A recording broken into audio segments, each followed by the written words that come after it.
¿Qué tal? Les habla Jorge Gestoso. Bienvenidos. En el programa de hoy, directamente desde Managua, la reforma electoral y el proceso electoral rumbo a las elecciones generales de noviembre de Nicaragua, con la presidenta del Consejo Supremo Electoral y el vicepresidente del Consejo Supremo Electoral.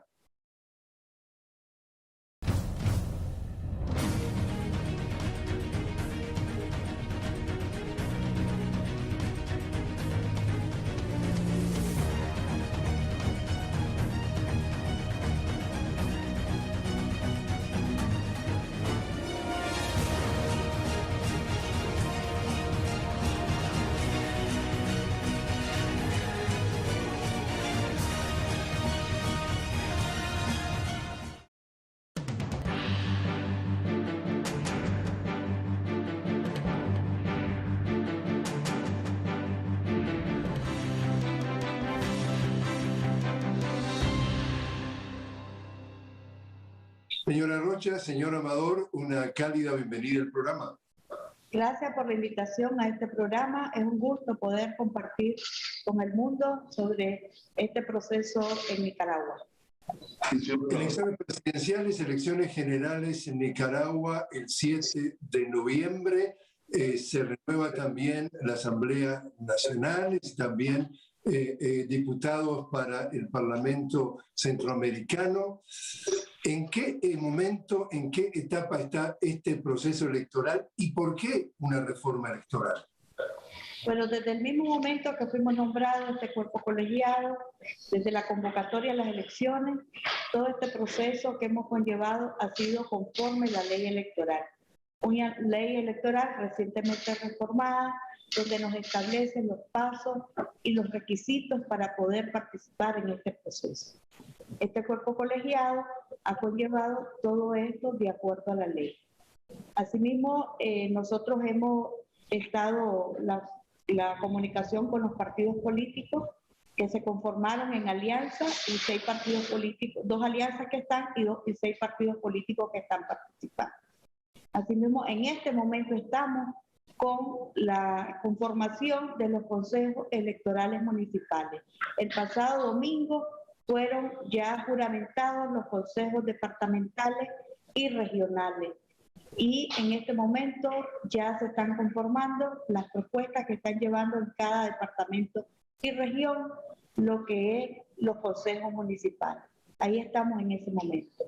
Las reformas son muy sustanciales porque nos conllevan a la determinación de nuestro pueblo, la autodeterminación de nuestro pueblo, la defensa de la soberanía, la paz y la tranquilidad para nuestro pueblo, porque ahí establecen los requisitos de lo que pueden hacer y no hacer cada partido político participante en este proceso. Y es donde nos toca a nosotros, como cuerpo colegiado, hacer cumplir todo lo establecido en la ley. Señor Amador, definitivamente uno de los puntos en donde pone énfasis esta reforma electoral es en la paridad de género, y allí ustedes se sienten muy orgullosos de que han logrado un hito que no tiene precedentes en Nicaragua y en América Latina. Cuéntenos. Bueno, estas reformas, efectivamente, entre otras cosas, contienen ese elemento que es singular, no solamente para América Latina, me atrevería a decir que para el mundo, en términos de la participación de la mujer en un 50% o más. De hecho, ya comenzamos en la organización de las departamentales y demás, en donde salieron más mujeres que hombres. Eso es único en América Latina. Pero además de eso, esto se hizo al clamor de la necesidad de reformar esta ley para darle un sentido mucho más inclusivo, para darle un sentido mucho más abierto, para mejorar el sistema electoral. En ese sentido, tenemos toda una serie de puntos que, por un lado, avalan la participación de los otros partidos políticos en las juntas receptoras de voto. Por otro lado, tenemos la exclusión de cualquier ayuda extranjera como un elemento pernicioso que ha sido a través de nuestra historia la injerencia extranjera. Eso lo tenemos totalmente señalado y lo remarcamos las veces que podemos. Señora Rocha, estamos hablando de la ley 1055 y se la leo textualmente, es la ley de defensa de los derechos del pueblo a la independencia, la soberanía y la autodeterminación para la paz, y en su artículo 1, en su artículo primero, establece no inscribir como candidatos y candidatas a los nicaragüenses que escabecen o financien un golpe o intento de golpe de Estado, que alteren el orden constitucional, que fomenten o insten a actos terroristas, que realicen actos que menoscaben la independencia, la soberanía y la autodeterminación, que inciten a la injerencia extranjera en los asuntos internos, que pidan intervenciones militares, que se organicen con financiamiento extranjero para ejecutar actos de terrorismo y desestabilización, que propongan y gestionen bloqueos económicos, comerciales y de operaciones financieras en contra del país y sus instituciones, al igual que aquellos que demanden, exalten y aplaudan la imposición de sanciones contra el Estado de Nicaragua y sus ciudadanos, y todos los que lesionen los intereses supremos de la nación contemplados en el ordenamiento jurídico. Mi pregunta, ¿esta ley está siendo directamente desafiada o ha sido ya desafiada? En algunos partidos están haciendo, pero nosotros, como le digo, es el órgano competente que le está dando seguimiento. Nosotros ya hicimos el llamado, tanto en el reglamento como en un acuerdo que se publicó, al llamado a los partidos políticos a respetar las leyes, a respetar la convivencia, la justicia, la paz y la tranquilidad de nuestro pueblo en este proceso electoral. Cuénteme entonces, señor Amador, los requisitos para ser candidato presidencial en cuanto a edad, en cuanto a los partidos, ¿qué imposiciones tienen que cumplir? Bueno, básicamente ser mayor de 25 años y menor de 75. Pero, y además, no tener ningún proceso penal en tu contra. En este sentido, las instituciones que se están dando en estos momentos no son con relación a los candidatos, pero sí son con relación a hechos que efectivamente se han sucedido en el país en los años pasados. De forma tal que la idea de esta reforma y de estas leyes es que el espíritu de estas elecciones sea un espíritu inclusivo, un espíritu democrático, un espíritu participativo, y aquellos que de alguna manera atentan contra esa estructura política, pues difícilmente van a ser, primero, candidatos y segundo, van a tener una visión política unitaria, que es la que el país requiere. Señora Rocha, la reforma rechaza lo que le llaman validador electoral, lo que llaman generalmente observación internacional. Cuéntenos por qué. Nosotros aquí, nuestro país, lo establece la Constitución política, lo establece la ley electoral, lo establece diversas leyes, donde nos dice que estos procesos son únicamente y nos corresponde a los y las nicaragüenses. Nuestra soberanía, nuestros procesos son nuestros. Y ahí es donde se determina que estos procesos, la observación tiene que estar dentro de nuestro país. O sea, por eso tenemos, y nuestra ley dice, los fiscales de cada partido político, desde el acompañamiento, esta ley nueva ahí lo establece el acompañamiento de los partidos políticos a través de sus fiscales. Desde la salida, desde todo el proceso de las boletas electorales, todo el proceso desde las juntas receptoras de votos, ahí están los fiscales de cada partido político participante. Esa es la observación, esa es la transparencia que se establece dentro de la ley electoral. Señor Amador, ¿qué impacto ha tenido entonces en la pandemia del COVID-19 en todo este proceso que a ustedes dos les está tocando vivir? En general, el país ha sabido afrontar esta pandemia con un elemento de integración social. Aquí tenemos una red comunitaria que le da seguimiento a los casos de COVID casa por casa. Tenemos más de 60.000 personas trabajando en esta red comunitaria. Hemos observado los lineamientos generales y vamos a tener un protocolo especial para en las elecciones, cómo vamos a tratar el COVID, lo que sea la distancia, lo que sea otras medidas que estamos discutiendo y que estamos además retomando lo que se ha hecho en México, en Perú, en Ecuador, en este año alrededor de las elecciones, en estos tiempos de pandemia. Ahora, ¿a ustedes personalmente les ha, por ejemplo, enlentecido el proceso de toda esta reforma el tener que trabajar muchas veces a distancia o no han tenido un impacto que haya demorado todo este proceso de reforma electoral?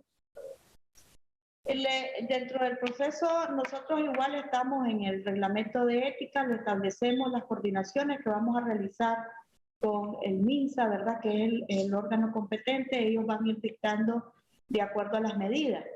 Y esto no, hasta el momento, como decía Cairo, aquí en Nicaragua se está llevando de una manera como se tiene que llevar, ¿verdad? El tema del COVID. Entonces, el MINSA nos está dando las pautas. No nos ha limitado hasta el momento todo el proceso porque lo estamos llevando conforme nos establecen las medidas que han dictado las instancias correspondientes.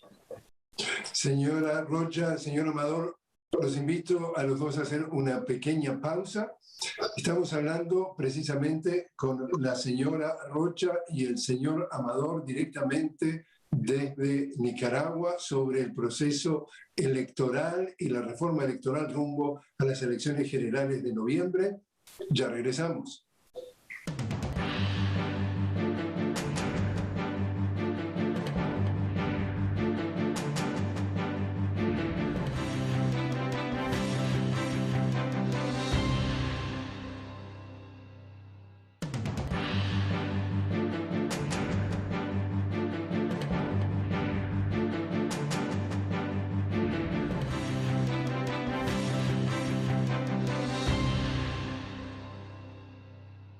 Continuamos conversando con la señora Brenda Rocha y el señor Cairo Amador, presidente y vicepresidente del Consejo Supremo Electoral directamente desde Managua, en Nicaragua, sobre la reforma electoral rumbo a las elecciones generales de noviembre de este año. Señora Rocha, en definitiva, ¿qué es lo que se puede esperar respecto a la participación? De los aproximadamente 6,5 millones de nicaragüenses, ¿cuánto estiman ustedes que van a estar votando?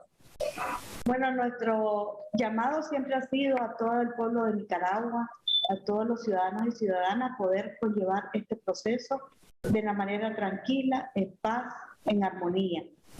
Nosotros esperamos una gran participación en este proceso porque es de los centros de votación que van a estar muy cercanos a cada población.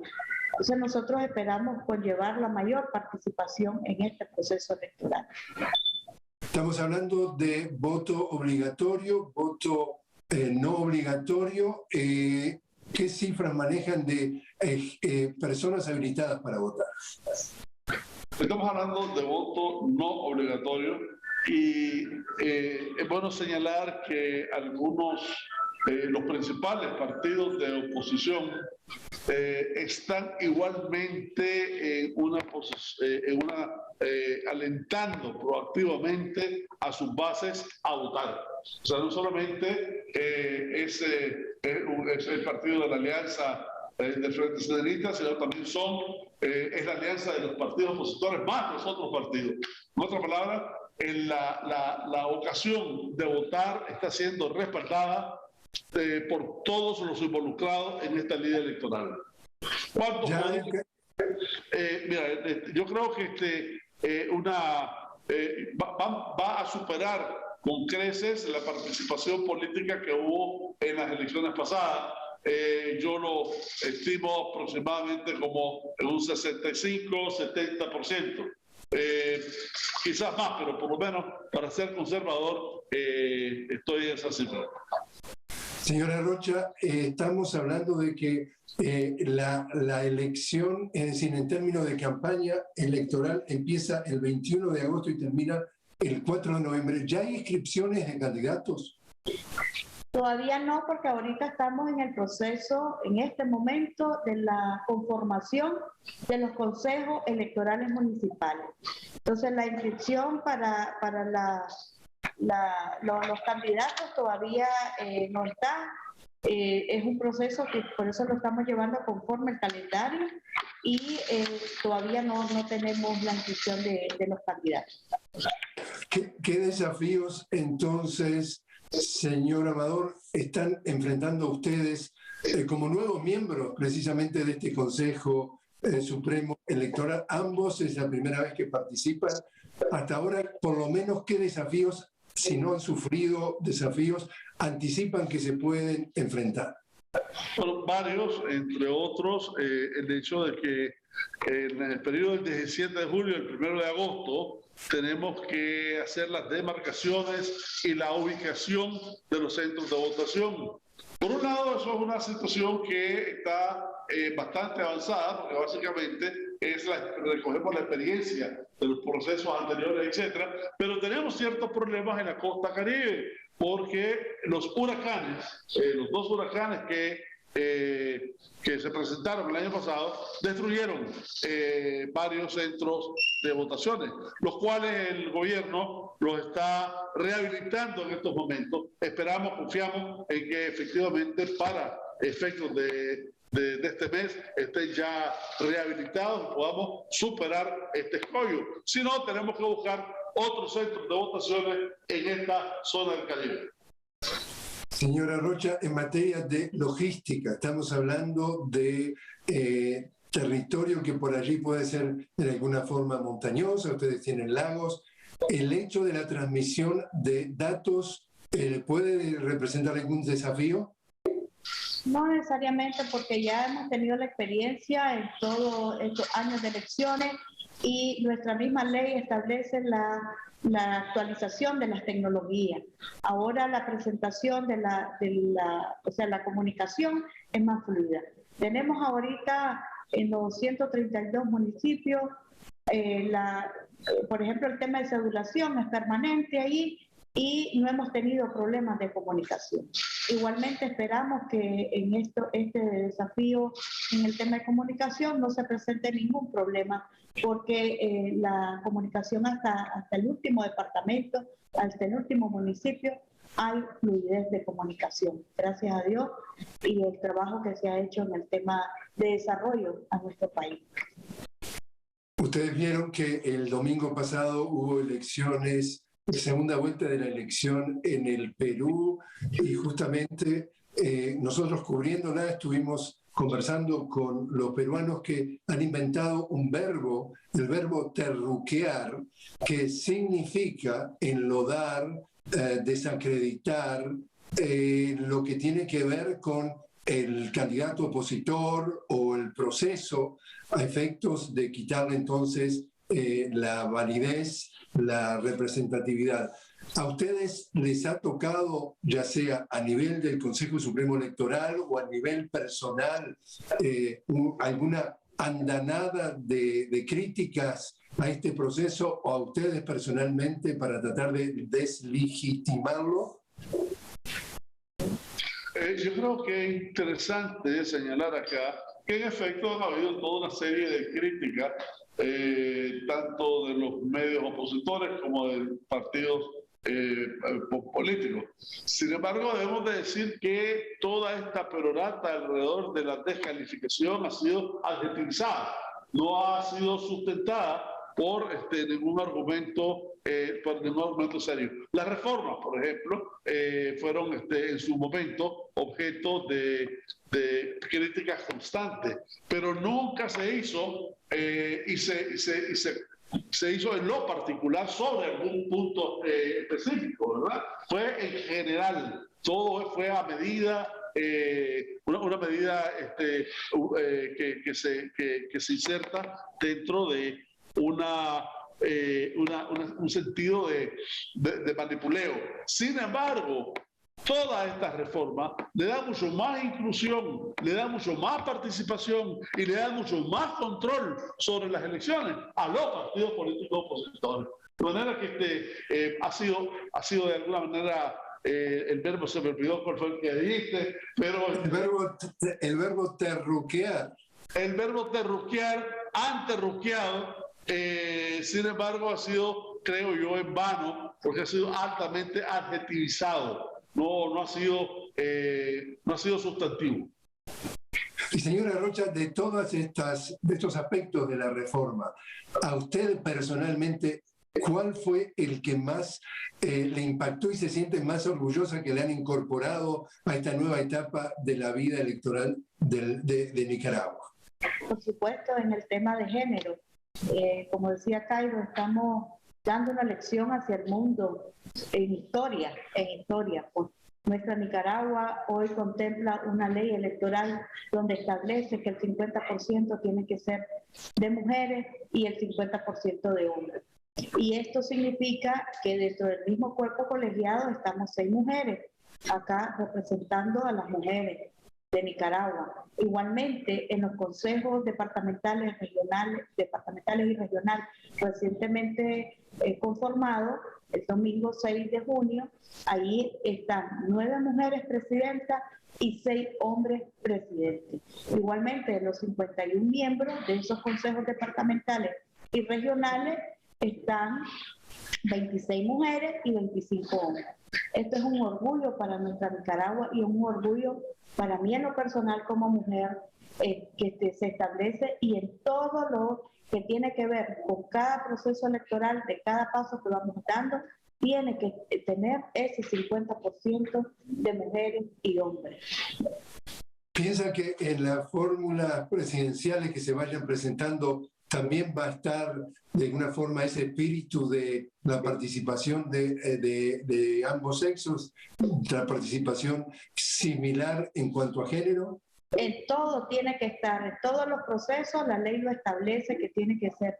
Los partidos políticos ya se les dio a conocer, igualmente que tienen que llevar el 50%, tanto de los consejos departamentales, regionales, municipales, de las juntas receptoras de votos y los candidatos y candidatas, tanto presidentes, presidentas, los candidatos que van a conllevar de diputados, diputadas, tanto al Parlamento Centroamericano como en la Asamblea Nacional. Y a nivel, señor Amador, a nivel del financiamiento de las campañas, puede haber que ahí está el tío rico y que pone cualquier cantidad de anuncios o avasalla a los demás. ¿Cómo pueden controlar de que el terreno esté nivelado? Uno, y eso es uno de los contenidos de la reforma, se le asegura a todos los partidos políticos que intervienen que van a ser resarcidos de los gastos que de alguna manera incurran, por supuesto siempre relativo a la cantidad de votos que puedan acumular. Lo otro es, se permite ayuda privada siempre y cuando esté señalado su origen, esté señalado el objeto con que se está dando, normalmente para capacitación, etcétera, ¿verdad? Lo que no se admite de forma absoluta es cualquier donación extranjera, pública o privada. Y señora Rocha, Estados Unidos, ¿dónde está en todo este proceso electoral? ¿Mirando desde la tribuna o no? Bueno, yo quiero insistir en esta parte. Nuestro cuerpo colegiado está cumpliendo con lo que establece nuestra ley, nuestra constitución y la ley electoral, donde nos dice que este proceso nos compete a los y las nicaragüenses. Y como lo dice el artículo 1 y 2 de la Constitución Política, al pueblo de Nicaragua, al pueblo soberano, que es el que establece y marca este proceso. No me compete hablar sobre eso porque Nuestro proceso es de Nicaragua. No sé qué es lo que están pensando ellos. Este proceso es nuestro. Por último, entonces, señor Amador, ¿cuál es entonces su mensaje final respecto a la participación de los nicaragüenses en este proceso rumbo a las elecciones generales? Yo creo que Nicaragua tiene que ser un pequeño ejercicio de regresión en los últimos años, y hemos visto cantidad de conflictos, incluso armados algunos, que pretenden irrumpir a la vida pública y hacer disfuncional la actividad del gobierno. Cualquiera que sea los planteamientos, cualquiera que sea la ideología que los respalda, se establece las elecciones precisamente como un medio idóneo para dirimir controversias y para sentar actitudes y plataformas políticas. Esa es la forma en que se ejecuta en un sistema democrático de gobierno la síntesis de las diferencias. Brenda Rocha y Cairo Amador, muchísimas gracias por haber estado con nosotros. Gracias por la invitación y por enviar este mensaje al mundo. Gracias, Jorge. Gusto verte.